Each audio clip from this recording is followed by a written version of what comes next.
খ্রিস্টান হইলে কফিনে, মুসলিম হইলে কাফনে, হিন্দু হইলে চিতায় পুড়ে ছাই।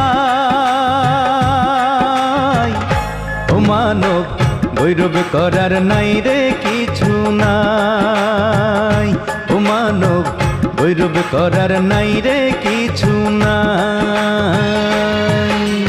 খ্রিস্টান হইলে কফিনে, মুসলিম হইলে কাফনে, হিন্দু হইলে চিতায় পুড়ে ছাই। ও মানব গৌরব করার নাই রে কিছু নাই, ও মানব দুই দিনের এই